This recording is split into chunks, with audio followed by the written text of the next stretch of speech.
Before motherhood, the tragic case of Giulia Truantano in the quiet Italian town of Senago, just north of Milan. Life in late May 2012 was calm and predictable. Small cafes lined the streets, neighbors exchanged morning greetings, and children rode bicycles past flower-draped balconies. It was the kind of place where nothing truly bad ever happened. But that illusion shattered on May 29, 2012, when 29-year-old Giulia Truantano, a successful real estate agent and 7 months pregnant, vanished without a trace. For those who knew her, it didn't make sense. Giulia wasn't the kind of woman to simply disappear.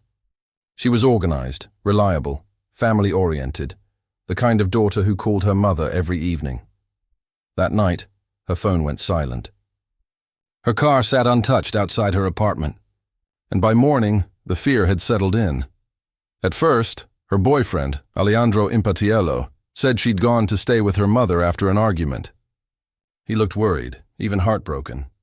But something in his eyes told a different story, something that made the detectives watching him uneasy. As hours turned into days, a grim picture began to form.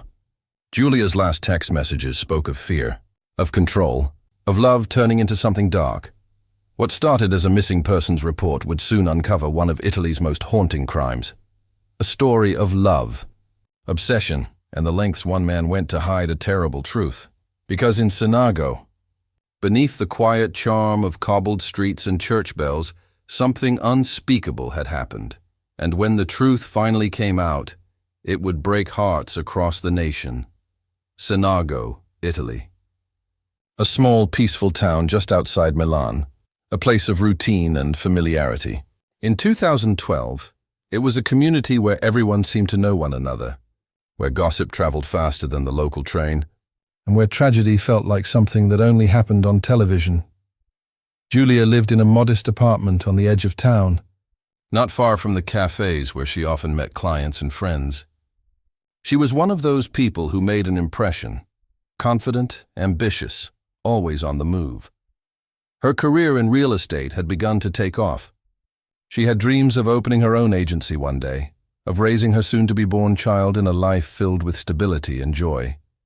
Neighbors described her as warm and polite, always smiling, even when tired.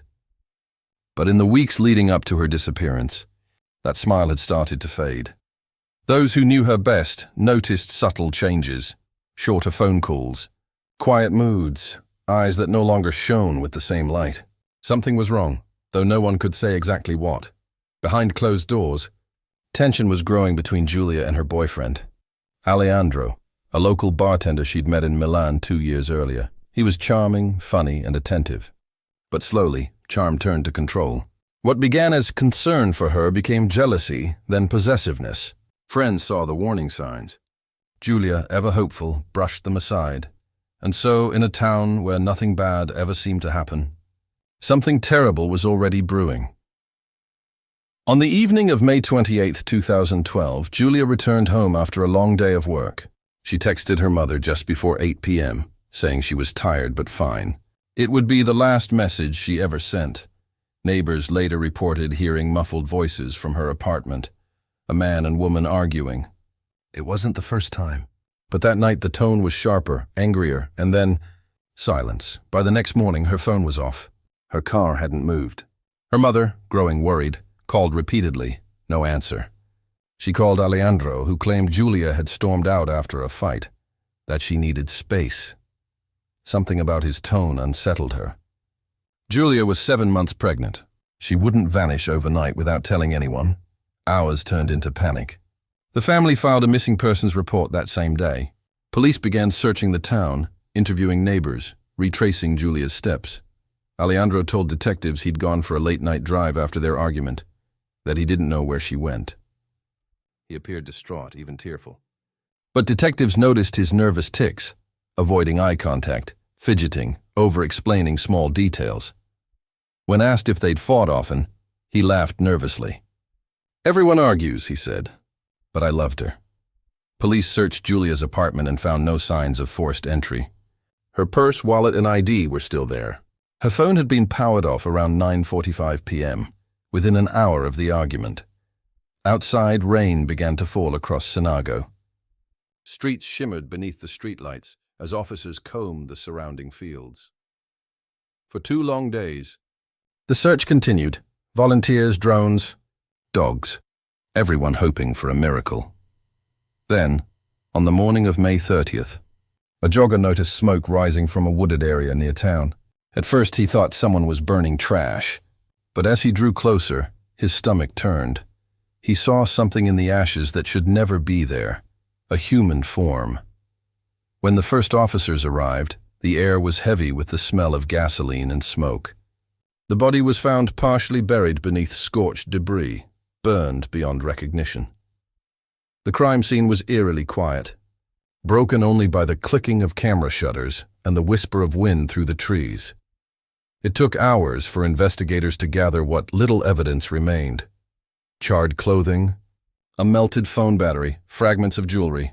2 days later, dental records confirmed the worst. The remains belonged to Giulia Truentano. News spread fast, first across Sinago, then all of Italy. A pregnant woman killed and burned in a secluded area. The story gripped the nation. At first, police considered robbery or a random attack. But Giulia's valuables were still at home. There was no sign of theft. The brutality suggested something personal. The detective's focus narrowed to one person, the man she lived with. Because when a woman disappears, it's often the one closest to her who knows the truth. Before she became a headline, Giulia Truentano was a daughter, a friend, a dreamer. She grew up in northern Italy in a close family. Her parents, hard-working, loving, devoted. From a young age, Giulia stood out. She was the kind of person who made others believe in possibility. Her friends said she had a way of seeing beauty in everything. At 29, she was finally building the life she'd always wanted. A stable job, her own apartment, and a child on the way. She met Alejandro through mutual friends at a Milan cafe. At first he was charming, the kind of man who brought flowers just because. He made her laugh, made her feel adored. But slowly, small cracks began to show. He didn't like her working late. He questioned her friends, checked her phone, demanded to know who she spoke to. Giulia confided in her mother that he was becoming jealous and unpredictable. But she believed he would change, that love could fix what was broken. By spring 2012, she was 7 months pregnant. Her messages shifted from excitement to anxiety. She wrote to a friend, "He scares me sometimes, but I think he just needs to calm down." Her last conversation with her mother was haunting. "He's angry again," Giulia whispered. "I just want peace," when she vanished. Her family searched endlessly, calling hospitals, driving through nearby towns, clinging to hope that she was still alive. Her death shattered that hope.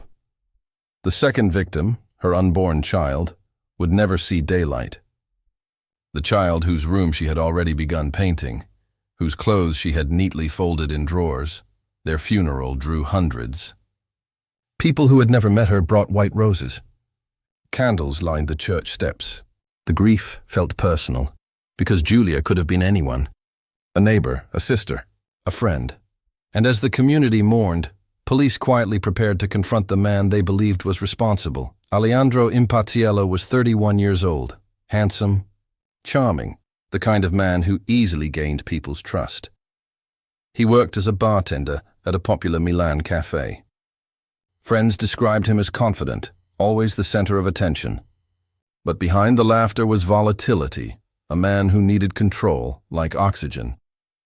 When Giulia went missing, Alejandro played the part of the grieving boyfriend flawlessly. He cried in front of cameras, posted on social media asking for help. But investigators saw through the act. His statements were inconsistent. One day he said Giulia left on foot. Another, that she drove off in her car. Detectives noticed scratches on his hands. He said they were from fixing furniture. Forensics later proved they were from fingernails, Giulia's. When police searched his apartment, they found traces of blood cleaned with bleach and burned fabric matching Giulia's clothes. In his car trunk, traces of fuel. Surveillance footage sealed his fate. His car was caught near the remote site the same night Giulia disappeared. As the evidence mounted, the mask fell. Alejandro grew irritable during questioning, snapping at officers, denying everything. But denial couldn't erase what he'd done. He had killed the woman who loved him, and tried to destroy her, body and memory alike. The investigation became one of the most meticulous in local history. Forensic teams collected every particle of ash, every strand of fabric from the burn site. Laboratory results confirmed Julia's DNA on Alejandro's belongings. Detectives reconstructed her final hours. An argument turned violent inside their apartment. She tried to leave. He stopped her. The confrontation escalated until Julia collapsed, lifeless. Panicked, Alejandro loaded her body into his car, drove to the outskirts of town, and set it ablaze to hide the evidence. Cell tower records, GPS data, and fuel residue told the story he refused to. Witnesses recalled seeing him return home around dawn, smelling faintly of smoke. When confronted with the findings, Alejandro's composure broke. "It was an accident," he muttered. "I didn't mean to." But the investigators knew better. An accident doesn't involve fire, concealment, or lies. It involves guilt and the desperate attempt to bury it. Experts who later studied the case described Alejandro as a man driven by insecurity and narcissism. He saw Julia's independence as a threat.